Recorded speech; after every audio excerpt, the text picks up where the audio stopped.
My name is Eric Shuttlesworth, and I want to make this kind of buzzwordy topic of AI safety kind of more concrete and down to earth. Because when you might imagine AI safety or what might make AI safety dangerous, you might imagine something like Ultron or Skynet or Agent Smith or HAL or any number of sci-fi villains.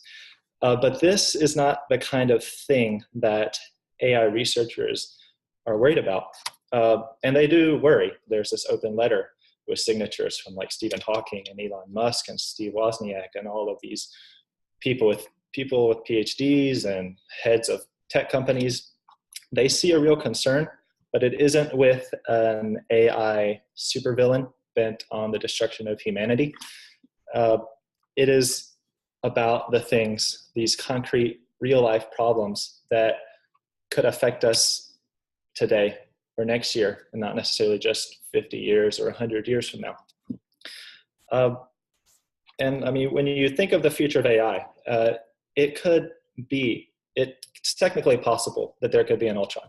And it's also technically possible that we get a Wall-E, and all the Wall-E wants to do is clean up the planet, and he does that job very well, and he never gets bored.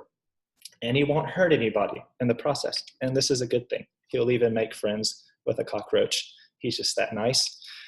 And how is this even possible? How does AI work? How does it learn? Well, it doesn't learn with rule-based systems, which is what AI kind of began as. It began with programmers writing these really complicated branching logic tree things where they had to anticipate possible conditions and tell the program what to do given these conditions. And it's pretty easy to see how not scalable this is, because the AI will only be as smart as the programmer, and it will never get any smarter unless the programmer tells it what to do given this new situation that it may encounter. But now that computers are much faster, computers can use all this data that Google and Facebook have been kindly collecting for us and kind of teach itself to make better decisions. And that's what machine learning is about. For example, image recognition. Instead of telling an AI that this is how you differentiate a tiger from any other four-legged thing because it's orange and it has these black lines on it and it's kind of furry and it might have fangs, you just show it hundreds of pictures of tigers and say, if it's close to this, then it's probably a tiger. And there's a subset within machine learning called reinforcement learning. And instead of kind of pre-populating your AI with this data to begin with, you just reward it for doing something well. So for example, if you have an AI that's learning to play Mario, you can just give it a virtual controller. And you won't tell it what the buttons do, and you won't tell it that enemies will kill you or that coins will give you points. It just randomly presses buttons until it does something you want it to do, like move to the right, make progress in the level, and you reward it. If it gets coins, it gets points, and so you reward it. And if it dies, that's bad. So after playing this game thousands of times, or even this one level, it will eventually learn what leads to a reward and what leads to penalty. And this idea of reinforcement learning will help kind of frame these 5 concrete safety problems that are much easier to imagine being kind of a likely obstacle to AI than Skynet sending Terminator back to kill the savior of the human race.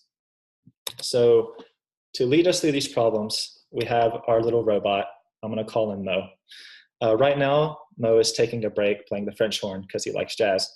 But when he's working, Mo cleans your house. But what kind of problems might this reinforcement learning algorithm called Mo run into? When Mo's cleaning your house, he might do things for the purpose of cleaning that you don't want him to do. Let's say you have your favorite crackers And when you eat these crackers, you want them to be in one piece because you love the crunchy sound it makes when you bite into it. But if Mo breaks your crackers when he moves them aside to clean this mess behind it, that's a bad thing. But you don't want to have to tell Mo about the crackers you don't want him to break, or the vase you don't want him to knock down, or the cat you don't want him to chase around with a vacuum cleaner.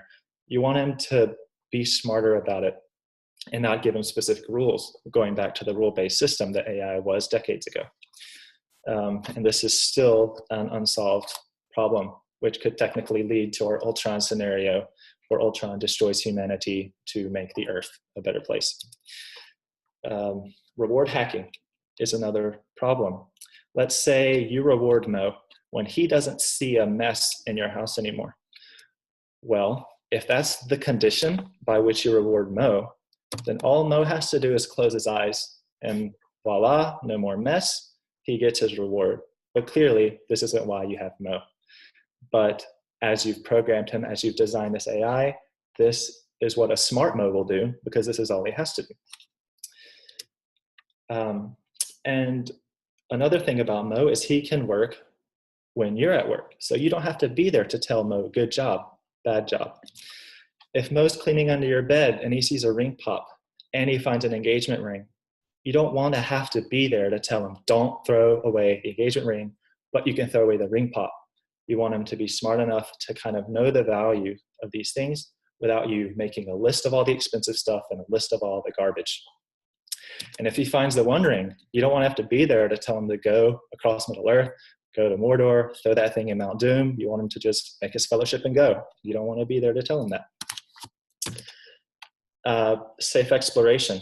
You want Mo to experiment with ways to clean your house better and clean your house faster.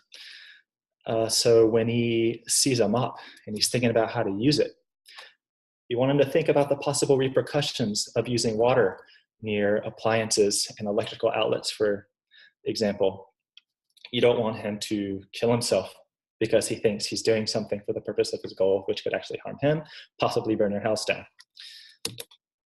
And here's this really machine learning-y word, phrase, robustness to distributional shift. And really all this means is we want Mo to be able to learn how to clean in your house, but if you take him to your office to clean that up too, you don't want him to freak out because he doesn't know what a copying machine is and he doesn't know what an office chair is.